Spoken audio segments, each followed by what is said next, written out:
que nous pouvons acclamer encore le Seigneur? Merci aux bien-aimés de la chorale. Que Dieu vous bénisse.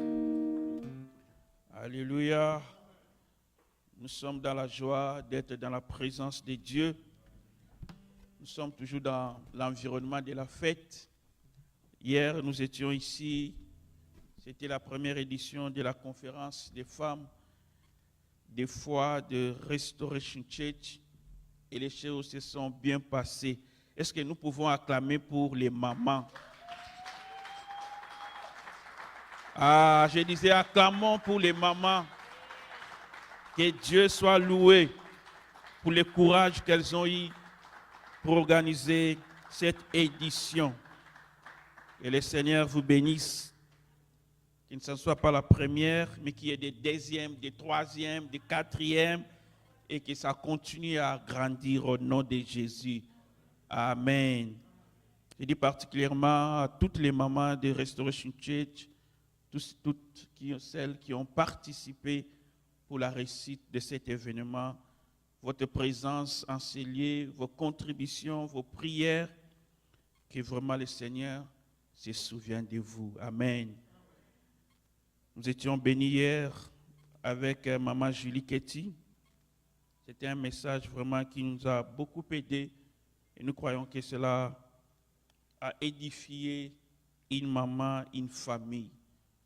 Il y a une maman qui était ici pendant qu'on prêchait. Elle était en train de pleurer. Elle a témoigné à la fin, elle avait des blessures. Je ne sais pas ce qui s'est passé avec son mari, mais elle avait des blessures. Mais pendant qu'on prêchait, elle a senti comme si quelque chose était sorti d'elle. Et elle s'est bien sentie maintenant. Alléluia. Est-ce qu'on peut acclamer pour le Seigneur? Elle s'est sentie vraiment libérée de cette blessure qu'elle avait et nous rendons grâce à Dieu pour cela. Amen. Même si une seule personne a été touchée, nous pouvons rendre grâce à Dieu pour ça. Amen. Aujourd'hui, c'est le dimanche des rameaux. Vous connaissez les dimanches où Jésus-Christ est entré à Jérusalem, monté sur un anneau, et que tout le monde acclamait, tout le monde ont jeté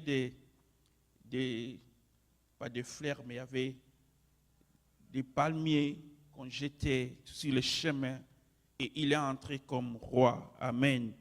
Et nous célébrons cela parce que c'était aussi une prophétie de la Bible qui s'est accomplie en ces jours-là.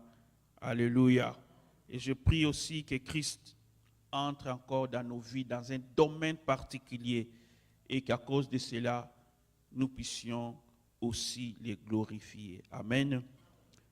Ça ne sera pas notre thème aujourd'hui, mais nous allons lire, si vous êtes fort, vous pouvez vous mettre debout, Luc chapitre 10, versets 38 à 42.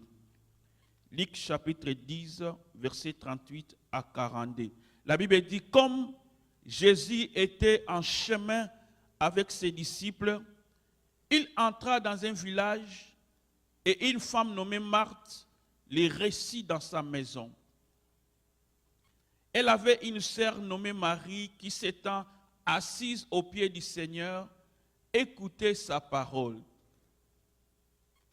Marthe, occupée à divers soins domestiques, survint et dit, Seigneur, cela ne te fait-il rien que ma sœur me laisse seule pour servir? Dis-lui donc de m'aider. Verset 41, le Seigneur lui répondit, Marthe, Marthe, tu t'inquiètes et tu t'agites pour beaucoup de choses. Ce verset a été lu hier.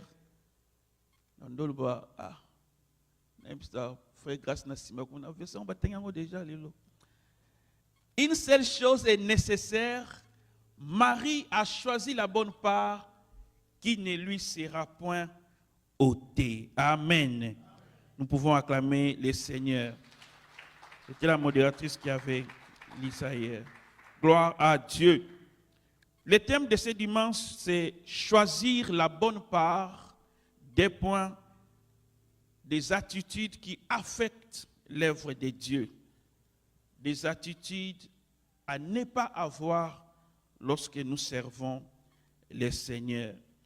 C'est texte que nous venons de lire commence avec cette phrase qui dit « Comme il était en chemin ». Mais Jésus exerçait toujours son ministère partout où il s'est trouvé. Alléluia. C'est-à-dire, aujourd'hui, nous dirons, il n'était pas qu'un serviteur de dimanche ou un serviteur qui ne prêchait que les dimanches. Il n'était pas, comme nous pouvons le dire, un chrétien de dimanche. C'est lui qui faisait quelque chose que lorsqu'il était les dimanches. Mais partout où il était, même quand il marchait, il savait qui il était et il savait à quoi il était appelé. Même en route, même dans une maison, il connaissait ce qu'il était et il pouvait toujours remplir son ministère. Donc nous aussi, nous n'attendons pas que les dimanches pour revêtir des attitudes d'un enfant de Dieu ou des comportements d'un enfant de Dieu. Partout où nous sommes des chrétiens. Alléluia. Même quand tu es en train de conduire, tu es toujours chrétien.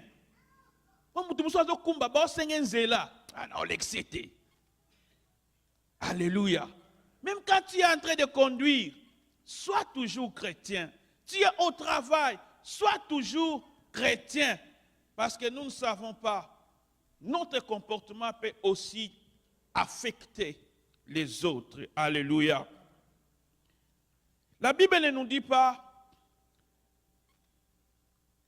si l'arrivée de Jésus était sur rendez-vous ou pas.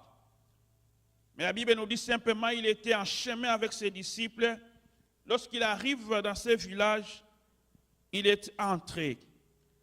J'étais en train de penser à ça, je me dis, mais d'ailleurs je crois, l'autre fois on parlait avec Papa Michel, il me parlait comment ils allaient faire les suivis avec les pasteurs Amos, comment c'est difficile en fait de faire les suivis ici. Parce que si vous voulez visiter quelqu'un, il faut d'abord l'appeler. Alléluia. Parce qu'il doit être sûr qu'il est là.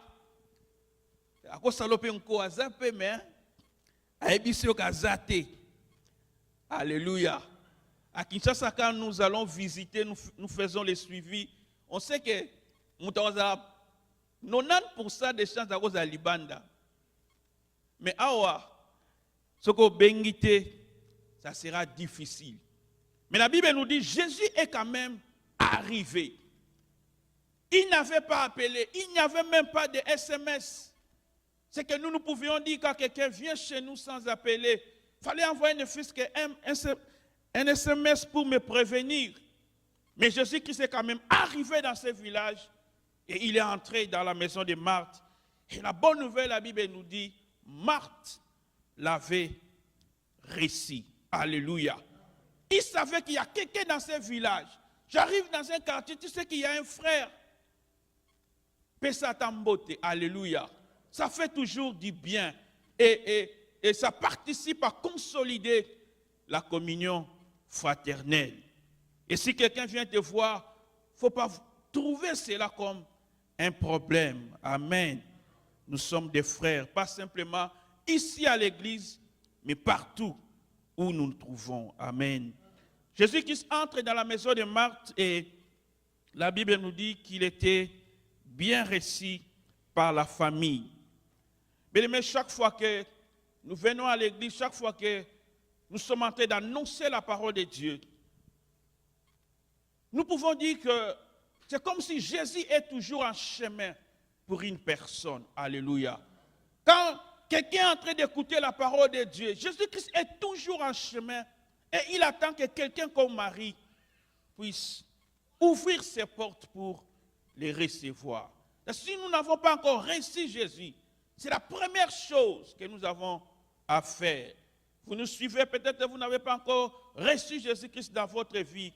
Il est en chemin, il marche et il attend quelqu'un comme Marie.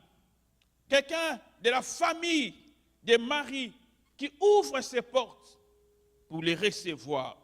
Et aujourd'hui, nous les recevons dans notre cœur en donnant notre vie à Jésus.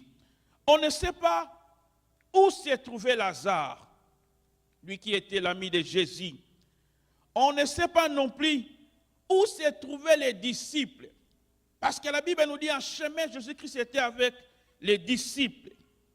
Mais quand on arrive à cet endroit-là, toute la conversation qui est décrite à partir du verset 38 à 42 va concerner que Marie et Marthe. On ne sait pas, peut-être ils étaient là, mais Dieu veut insister, peut-être nous enseigner sur l'attitude de ces deux sœurs, Marthe et Marie. Et la Bible nous dit, chacune d'elles était active. Chacune d'elles était en train de faire quelque chose dans la présence de Jésus. Alors que nous sommes à la fin de ce mois consacré à la femme, je voudrais rappeler encore à une femme que vous aussi, vous êtes appelés à servir Jésus-Christ. Alléluia. Vous êtes aussi, comme Marthe et Marie, à servir Jésus-Christ. Et tout ce que nous sommes en train de faire à l'église, que ce soit les protocoles, que ce soit arranger les choses à l'église, nous sommes en train de servir Jésus. Alléluia. Mais dans cette petite assemblée de circonstances, dans la maison de Marthe, nous voyons que chacune avait une occupation particulière. La Bible dit, Jésus-Christ lui-même enseignait. Marie était assise au pied de Jésus et écoutait ce que Christ disait. Et Marthe s'occupait à servir. Jusque-là, tout allait bien. Mais c'est quand Marie veut interpeller plutôt le Seigneur, pour que, quand Marthe plutôt veut interpeller le Seigneur pour que Marie puisse quitter sa place pour faire une autre chose, c'est à ce moment-là que le Seigneur va réagir. C'est pourquoi je suis en train de parler des attitudes à ne pas avoir lorsque nous servons le Seigneur. Marthe faisait quelque chose, mais elle veut interpeller Jésus pour que Marie quitte ce qu'elle faisait, pour qu'elle puisse la rejoindre. Jésus enseignait quand Marthe s'occupait de servir, peut-être de préparer, et Marie aussi écoutait la parole de Dieu. Mais les choses changent lorsque, comme je l'ai dit, Marthe veut interpeller Marie. Au verset 42 que nous avons lu, le Seigneur a dit à Marthe, une seule chose est nécessaire et Marie a choisi la bonne part qui ne lui sera point ôtée. Mais nous comprenons que chacun de nous a une part lorsque nous venons dans la présence de Dieu. Marthe pouvait arrêter de servir, arrêter de préparer pour venir écouter la parole de Dieu. Cela n'aurait pas inquiété le Seigneur. Mais l'attitude que Marthe avait, Dieu veut nous enseigner par rapport à cela, que nous ne devons pas avoir cette attitude-là. C'est-à-dire l'attitude des personnes qui cherchent à déranger les autres dans les services qu'ils sont en train de rendre à Dieu. À vouloir perturber les autres ou à vouloir décourager les autres dans les services qu'ils sont en train de rendre à Dieu. Bien-aimé, ne sois pas celui qui critique les autres dans leur service. Quand le Seigneur dit que Marie a choisi la bonne part, cela ne veut pas dire que Marthe avait choisi une mauvaise part. C'était toujours une part, mais le Seigneur insiste sur la bonne part et surtout sur ce qui est nécessaire. Nécessaire veut dire indispensable, essentiel et obligatoire. Et il y a des choses qui sont nécessaires. Et je vais expliquer ça autrement parce que je suis en train de dire que Marthe n'avait pas une mauvaise part, mais ce n'était pas nécessaire. Quand le Seigneur parle de la bonne part, il veut nous enseigner sur les priorités que nous devons avoir. Parce que dans sa conversation avec la femme samaritaine, je crois que nous en avons parlé l'autre dimanche, lorsque les disciples sont allés chercher la nourriture dans la ville de Samarie et ont apporté cela à Jésus, Jésus-Christ leur a dit, vous ne connaissez pas, parce que j'ai à manger une nourriture que vous ne connaissez pas. C'est dans Jean 4, verset 34. Jésus-Christ leur a dit, ma nourriture est de faire la volonté de celui qui m'a envoyé et d'accomplir son œuvre. Mais lorsque j'essaie de déduire ce que Christ est en train de dire en ce qui concerne les priorités et en ce qui concerne les nécessaires, nous pouvons comprendre que choisir la bonne part, c'est, en dehors de donner notre vie à Jésus, c'est de faire la volonté de Dieu, ce que Dieu veut à un moment donné, à un moment précis. Alléluia. La bonne part, c'est choisir de faire en un instant donné la volonté de Dieu. Si venir à l'église aujourd'hui pour Dieu, c'est faire sa volonté, donc vous avez choisi la bonne part. Alléluia. C'est-à-dire que si Dieu vous attendait aujourd'hui à l'église et que vous n'êtes pas là, donc vous n'avez pas choisi la bonne part. Alléluia. Mais il y a trois parts que nous pouvons voir dans ce texte. Il y a la part de Marie, il y a la part de Marthe, et il y a aussi la part des apôtres. Les apôtres, comme je l'avais dit, ils venaient avec Jésus. Mais dans la conversation, dans les versets qui parlent de Jésus dans la maison de Marthe, ils ne sont pas cités. On ne sait pas ils étaient où. Dans ce cas ici précis, je dis bien dans ce cas ici précis, où ils sont dans la maison de Marthe, ça ressemble à certains chrétiens qui peuvent être avec Jésus. Ils croient en Jésus, ils connaissent Jésus, ils viennent à l'église, mais les choses de l'église ne les concernent pas. Alléluia. Il y a ce langage que certaines personnes ont, que moi quand je viens à l'église, c'est juste pour prier, écouter la parole de Dieu, et après le reste ne me concerne pas. Alléluia. Même parler avec les gens ne me concerne pas. Dans ce cas, l'église est Sili, Nabimi. C'est la part des disciples. Alléluia. Des gens qui ne veulent pas participer à l'œuvre de Dieu. Les gens qui n'ont pas en fait les soucis de l'œuvre de Dieu. Ils ne veulent pas être là parce que peut-être ils peuvent être utiles à quelque chose. Mais ils ne sont là que pour prier, écouter la parole de Dieu et après, ils sont effacés. C'est la part que les disciples avaient ces jours-là. Mais Dieu ne veut pas que nous ayons cette part-là. Alléluia. Dieu nous a mis ensemble pour que chacun de nous soit utile. Non pas simplement à l'œuvre de Dieu, mais aussi aux autres. Alléluia. Parce que les dons que tu as, ce que Dieu a mis en toi, ça peut être une sagesse, ça peut être une intelligence, ça peut être une connaissance. Dieu veut que tu mettes ça à la disposition des autres. Alléluia. Nous ne devons pas avoir cette part-là. Des gens qui s'effacent pour ne pas participer à l'œuvre de Dieu. La deuxième part, c'est celle de Marthe. La Bible commence à la décrire qu'elle s'occupait de beaucoup de choses.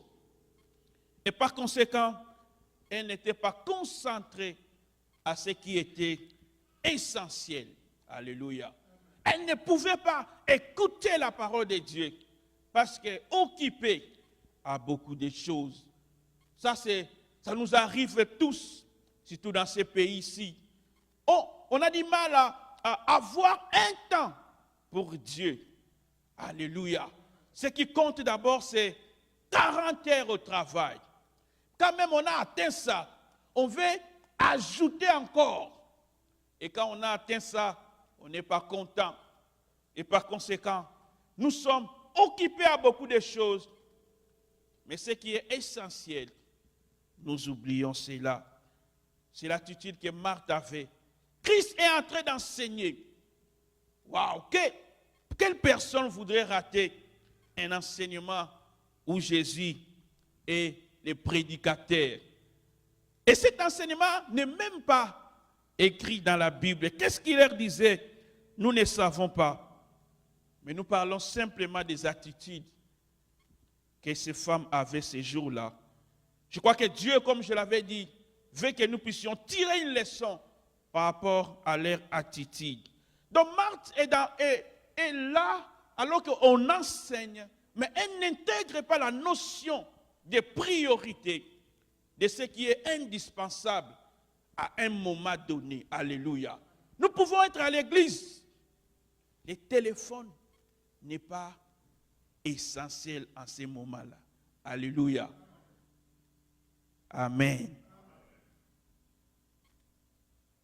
Ce n'est pas la bonne part. Amen. La part de Marthe, c'est la part où quelqu'un ne sait pas que la relation avec Dieu est prioritaire ou vient avant les services que je rends à Dieu. Alléluia. Parce que tu peux rendre service à Dieu sans être un enfant de Dieu. Mais tu ne peux pas avoir une relation avec Dieu sans être son enfant. Donc ce qui est prioritaire d'abord, c'est la relation avec Dieu. Et Marthe oublie cela, que cette communion avec Dieu, nous devons mettre ça d'abord en premier lieu, avant les services. Marthe, c'est ce chrétien qui peut aussi avoir des problèmes avec les gens, qui peuvent avoir la haine, qui peuvent avoir des mauvaises pensées envers les autres, mais il est quand même prêt à faire quelque chose pour Dieu. Alléluia. Nous ne sommes pas appelés à servir ainsi. Marthe, c'est ces personnes quand elles font quelque chose, elles veulent que tout le monde sache que c'est lui ou c'est elle qui a fait cela. Alléluia. Soki ngaïté. Alléluia. Soki nazate. Soki nazalakate. C'est l'attitude que Marthe avait. Seigneur, je suis en train de m'occuper de tout. Je suis en train de servir, je suis en train de préparer. Elle pense que juste ce qu'elle fait, c'est ce qui est important. Et elle veut que tout le monde sache que c'est elle qui est en train de faire ça. Au verset 40, elle dit au Seigneur Jésus, cela ne te fait-il rien que ma sœur me laisse seule pour servir? Dis-lui donc de m'aider. Marthe sert Dieu, mais elle veut toujours se comparer aux autres. Alléluia.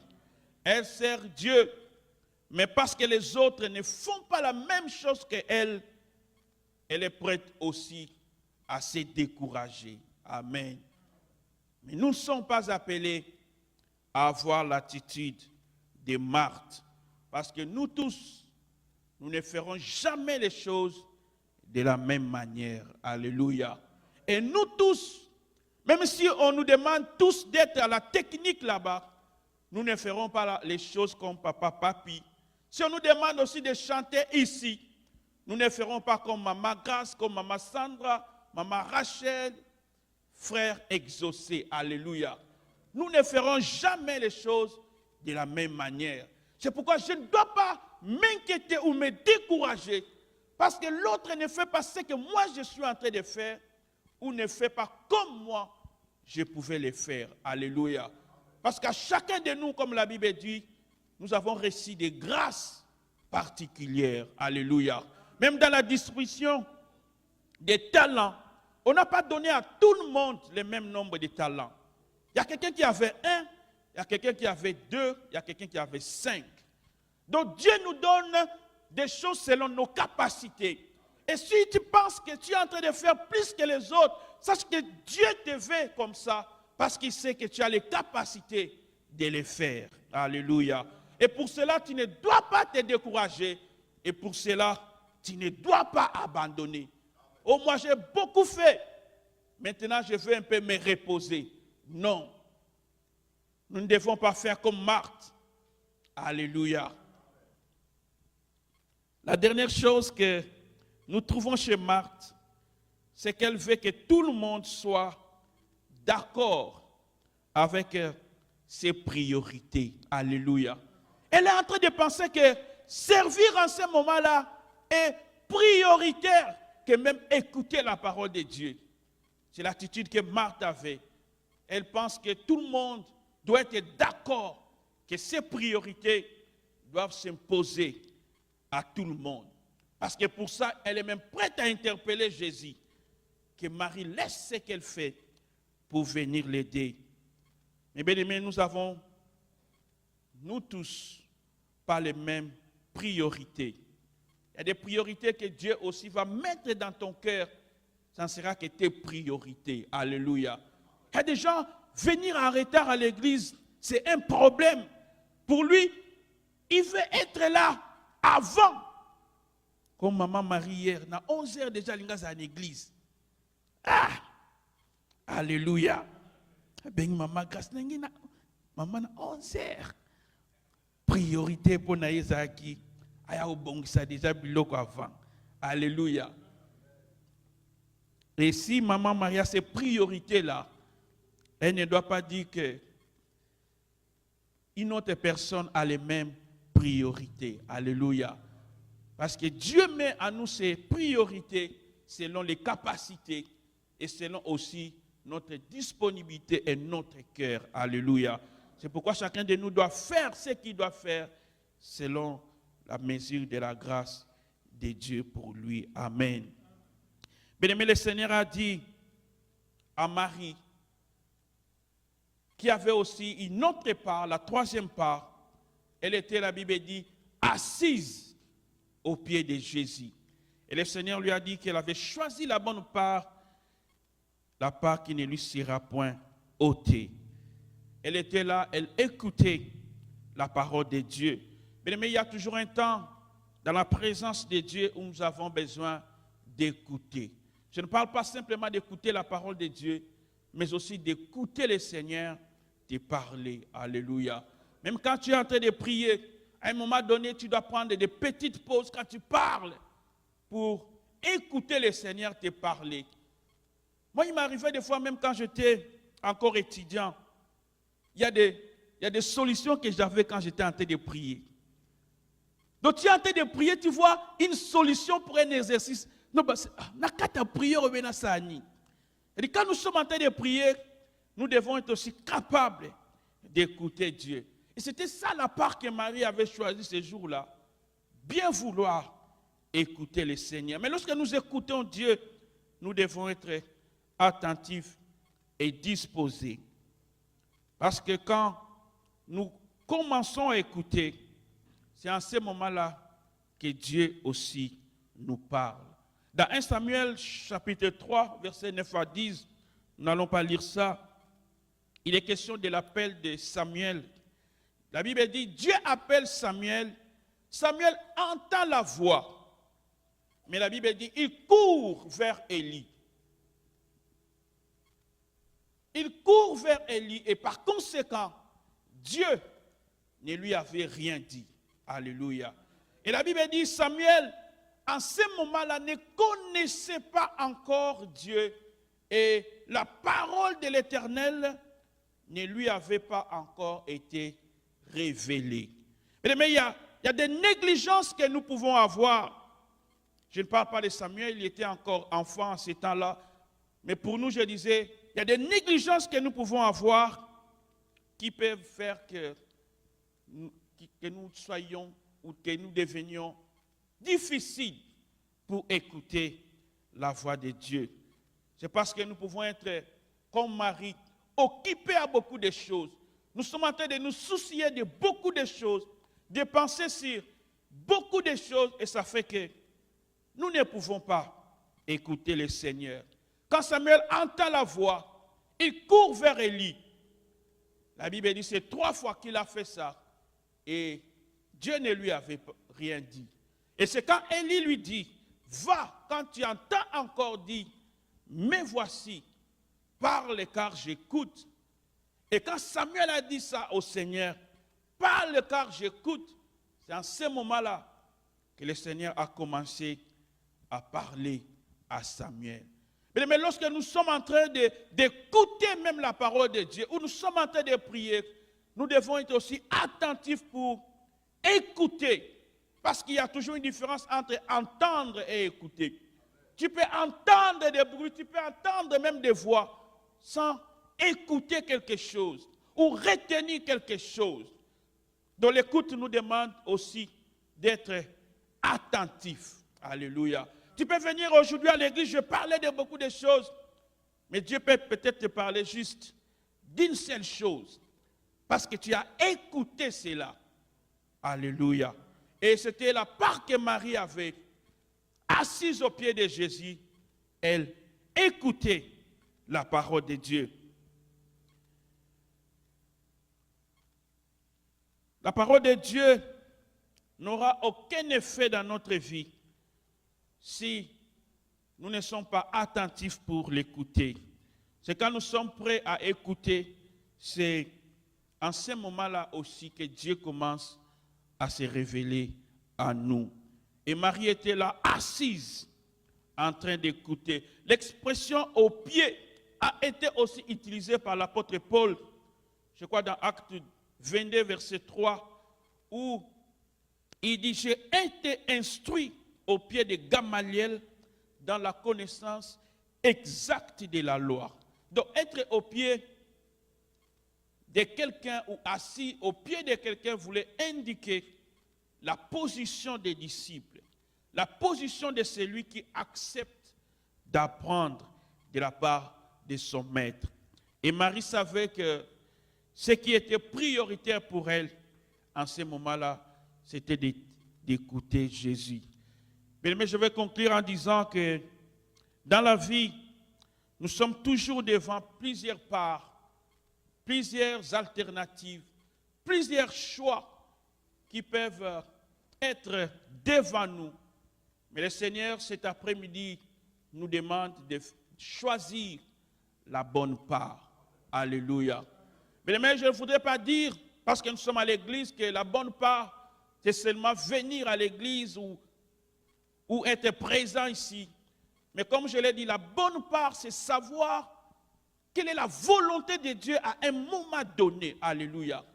Si la volonté de Dieu à un moment donné est que tu sois à l'église, il faut être là parce que c'est la bonne part pour toi. Mais ça peut être aussi un jour de quitte, mais Dieu te met à cœur d'aller visiter une personne.